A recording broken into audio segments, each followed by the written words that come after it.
Hi, I'm T.H. Culhane from Envisaj Mercy, the Mercy College Environmental Sustainability and Justice Club. We have a tower garden here that is vertical farming. It is no soil gardening. That avoids all sorts of parasites and pests that would otherwise achieve their life cycle in soil. This simply has a water pump that pumps the nutrient solution up and then it rains down like in a rainforest, saturating the roots of the plant without any soil at all. It's called Aeroponics, and it grows 7 to 20 more times food per unit of area, per meter, as regular agriculture that's horizontal. In addition to that, it grows much faster. Sometimes you get 2 times the harvest per year using this as opposed to growing horizontally with soil.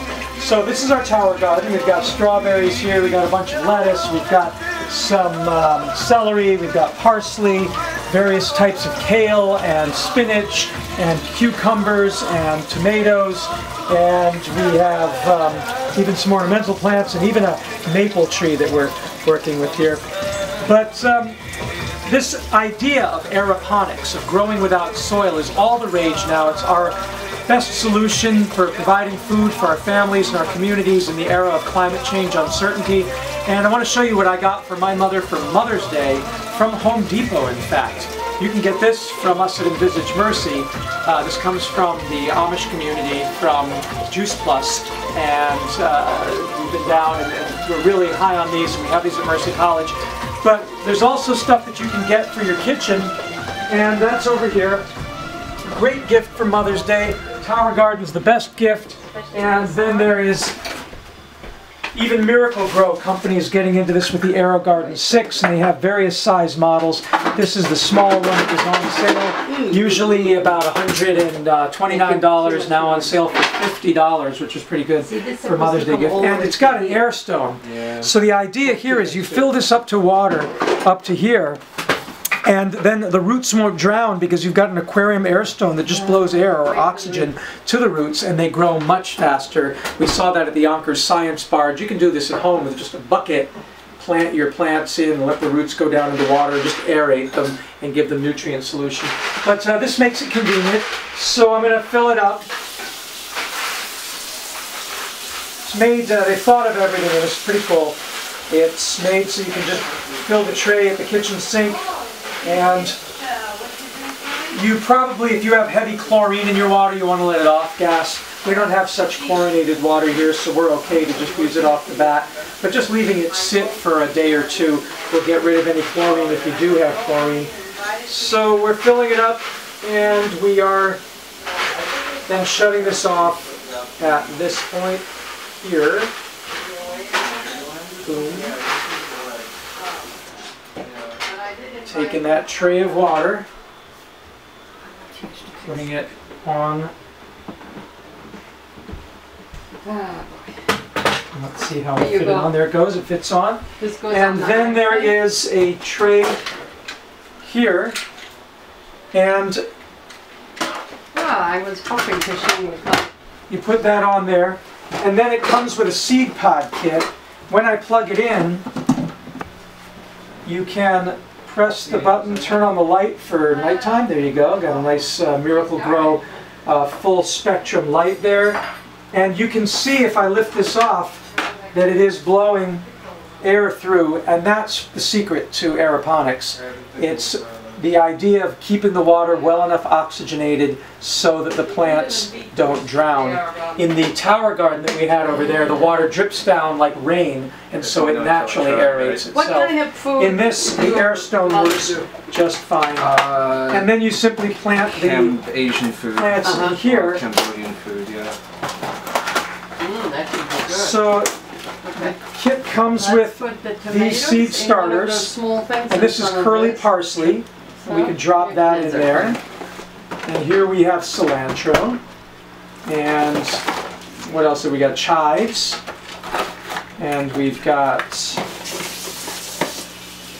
Genovese basil. That'll be nice.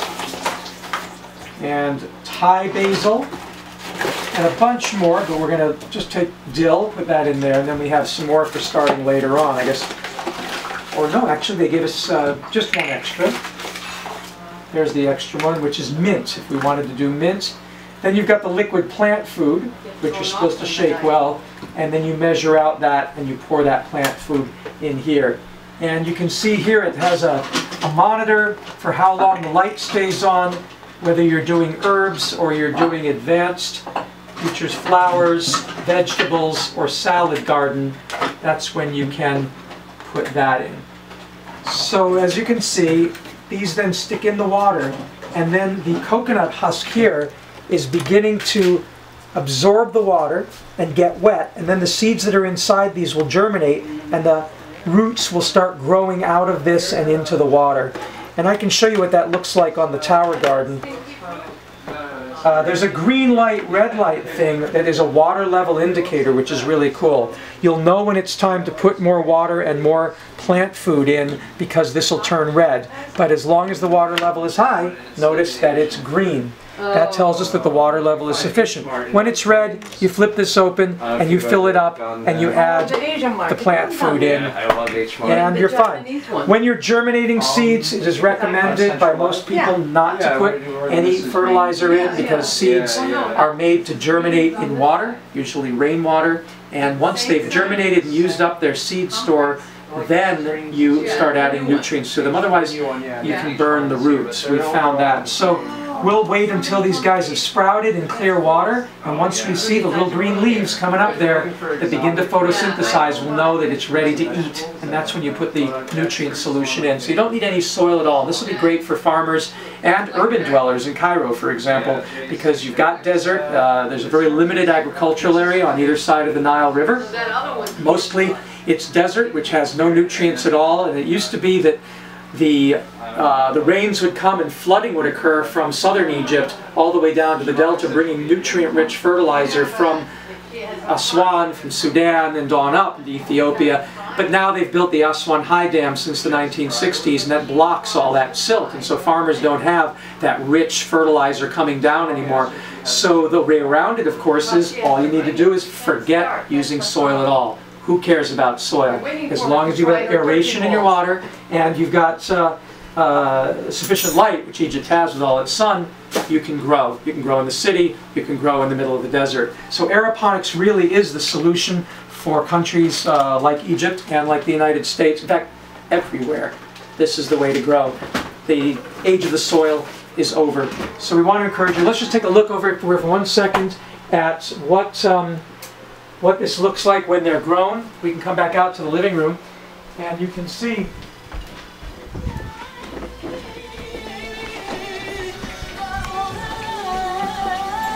when we pull one of these out, there's the roots. So it's completely soilless gardening. The roots are really the plant. You should think about a plant as being a living root system that sends up solar panels. We often think that this is the plant. It's not. These are the solar panels that feed the plant, and the roots is where all the action is. So as long as you've got nice growing roots, you've got a living plant, and then you need to give it sufficient light for it to then pull the nutrients up to grow its stem and grow more leaves. And that's why you can perpetually harvest this over and over and over again. And they just pop into these cups. So thanks a lot for Envisaj Mercy, and we'll see you in Egypt.